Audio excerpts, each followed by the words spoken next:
chargée de mission pour l'APIOI, donc l'Association des ports des îles de l'océan Indien.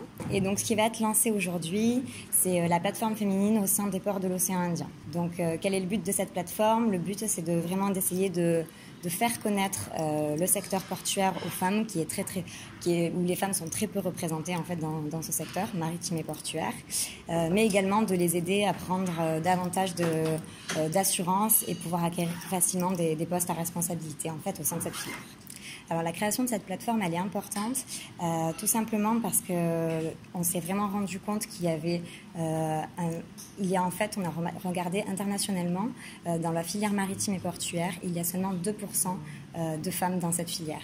Et donc on se demande donc l'important, c'est vraiment d'analyser pourquoi il y a si peu de femmes dans cette filière, alors qu'à Maurice, par exemple, tout simplement, elles sont en supériorité numérique par rapport aux hommes. Est-ce que c'est parce qu'on leur donne pas assez accès? Est-ce que c'est parce que elles ne connaissent pas? Est-ce que c'est parce qu'elles ont l'impression que c'est pas un monde pour elles, etc., ou qui est plus orienté vers les hommes? Donc l'important, c'est vraiment de pouvoir ouvrir cette filière aux femmes et qu'elles ne pensent pas que c'est pas quelque chose d'accessible pour elles, parce que de toute façon, elles sont représentées dans la population et il y a des compétences chez les femmes qui peuvent être représentées dans cette filière. Donc voilà.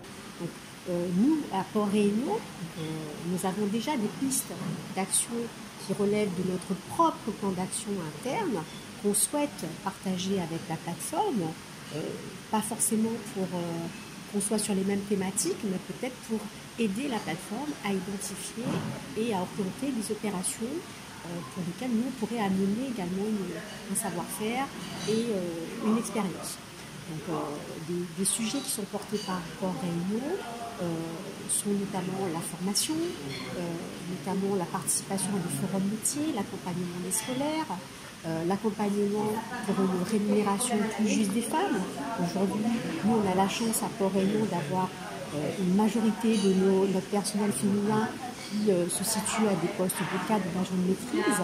C'est vrai que dans le milieu professionnel, on constate souvent que les femmes sont moins payées, moins rémunérées que des hommes. Donc c'est un sujet qui est important pour favoriser l'intégration des femmes et leur développement personnel également au sein de l'entreprise. Il y a aussi les conditions de travail qui doivent être adaptées au personnel féminin. Il y a aussi cette articulation de la vie professionnelle et la vie personnelle. Nous sommes souvent des liens de famille. Donc il est important également que l'entreprise comprenne qu'au-delà du fait de l'ambition, qu'on souhaite évoluer au sein de notre carrière dans l'entreprise, on a également l'ambition de mener de manière, on va dire, épanouie notre vie personnelle.